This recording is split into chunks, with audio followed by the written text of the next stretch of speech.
What do your computer speakers look like? Tell me you're not using the speakers built into your monitor. Or maybe they look like this. Hello, 1994 called, they want their computer speakers back. Time to upgrade those computer speakers, and I've got some serious upgrades. Decade before you wreck it, what's up geeks? I'm Kirk, and this is pretty cool. A new set of speakers from Edifier, a company that makes high-end speakers that connect right up to your computer. They even support Bluetooth, and these things got some weight to them. This is just one of the two speakers, so I'm gonna show you what comes inside the box. Let's take it to the table. This is a beefy box. It's pretty heavy, guys, which is a good sign when you're talking about speakers. The Edifier R1700BT Bluetooth speaker.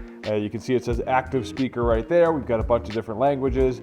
It says box contents right there. What's inside the box? One active speaker, one passive speaker, one remote control, one RCA to RCA audio cable, one 3.5 millimeter to RCA cable, and then one speaker connecting cable for connecting the active and passive speakers together, and one user manual. So kind of the stuff you'd expect. Down here we've got a couple of logos. Bluetooth, because it does support Bluetooth, which is cool. These are desk speakers that you really probably want to plug in if you can, but it's nice that they also support Bluetooth. And then Qualcomm aptX HD. That's important. And the reason is because that's a newer protocol that gives you lower latency when you're connecting via Bluetooth. So if you're going to use Bluetooth for serious sound, important sound, you want low latency, and the aptX HD is a good version of that. So time to break open this box. Let's get into it, and of course we start by bringing out the knife.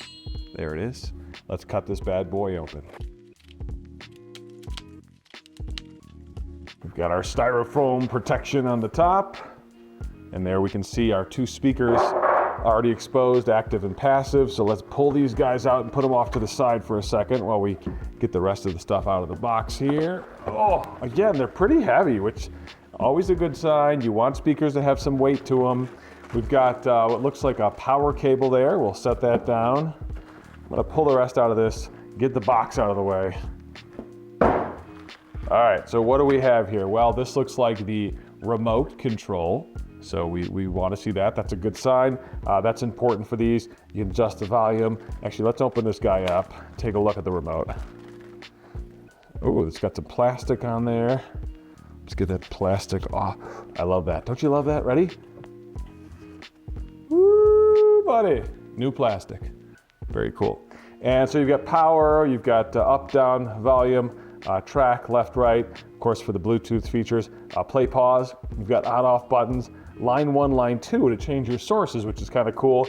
You've got a Bluetooth button, and then you've got a mute button, says Edifier on the bottom there. Still has that plastic in the bottom, so we can pull that out to activate the battery. We'll set this aside. What else do we got? So again, this is, looks like power cables here. Let's open these up. And there you go. You know what? This is not the power cable. What this is the cable for connecting the two speakers together, active and passive. So it likely transfers power, but also probably transfers sound in there as well. Set that right there. We've got a couple of sets of speaker wire, or I should say RCA cables, phono cables, whatever you want to call them. Red and white cables, as a lot of people refer to them as that. This is a just left and right, both ends here. Pretty standard cable. This one is designed to connect this maybe to any sort of headphone jack. If you have a headphone jack on your computer, you can use this to connect that as well. And then you've got the RCA ends over on the other end, left and right. And then finally, we have a scrunched up little instruction manual. There we go. It's very, very, very bent, and that's okay. The R1700BT active speaker. You can see the instruction manual. Nothing too interesting looks like inside there. Just all your normal instructions, how to set it in the pairing mode, how to hook it up, how to use the remote, etc., etc. Not going to go through every page of that right now. You're welcome. Finally, we've got the speakers here, and let's bring these bad boys over here. What I'm going to do is just rip the plastic open. I can't think of a more elegant way to do this, so this is how I'm doing it. It's got the plastic here. It also has some like styrofoam wrap around the outside as well. Man, look at these guys. Very, very nice. Look at the side of this. I want to show you that. Look at how nice that looks. You know, it's so often that we get kind of plastic black or white speakers, which are fine. They have their place, and this has got some black finish to it too. But it is nice to bring some natural wood tones in a world that's filled with so much tech these days, don't you think? I think so. All right, so let me get the other one out too, and I'll put that one next to it.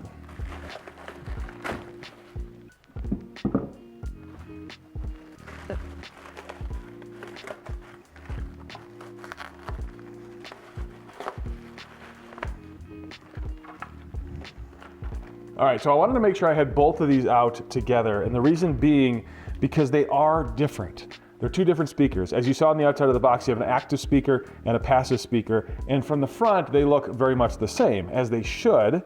I'll pop off the grills here so you can see what the speakers actually look like.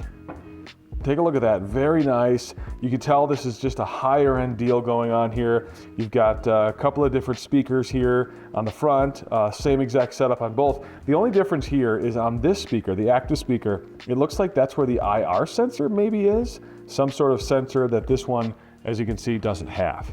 Now let's flip it around the back.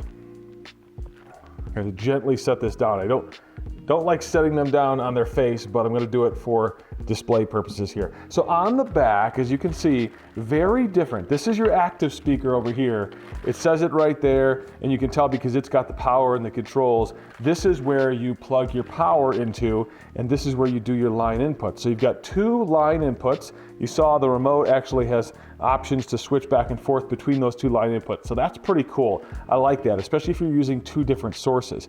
You've got your power on, your power off. You've got a subwoofer output, which is nice if you use a subwoofer with this system. And then you've got your left speaker out, or passive speaker out, I should say. I mean, it is the left speaker, but it's also the passive speaker. So that's where you're going to use this big old honking cable to plug into there. The other side of it will plug right into there. That's how these two speakers connect and talk. That'll send power from the active speaker to the passive speaker. It'll also send audio signal from the active speaker to the passive speaker. The active one, again, is your right speaker. The passive is your left speaker. So on the side, I want to show you, because this one has wood on both sides, nothing fancy there, but on the side of the active speaker, you actually have some controls. Very cool. Check that out. You've got a treble control, a bass control, and then your volume input right there, as well as a power light. So it's nice to have these on the side, so you don't have to reach around the back. You don't have to use the remote for these controls. You can turn the speaker down, turn the speaker probably on and off. That might be a power button. I've got to plug it in to test it out, but that would be nice too, to be able to turn the speaker set off without actually pulling out that remote. So here you go, guys. Those are the Edifier speakers. I wanted to give you a first look at the R1700BT unboxing of the Edifier speakers. They look very nice. I'll pop the grills back on here. They've got just little tiny holes there with looks like foam of some sort inside, and they line up with these pins. What do you want? What do you want to know about these speakers? What do you want me to test out? I'm gonna hook them up, get them set up to my computer rig, test them out with some music and some computer audio, but I really want to know what you guys think. So throw that down in the comments. Of course, we'd always love to have you along here on the channel. A lot of cool tech videos coming out every week. Tech it before you wreck it. I'm Kirk.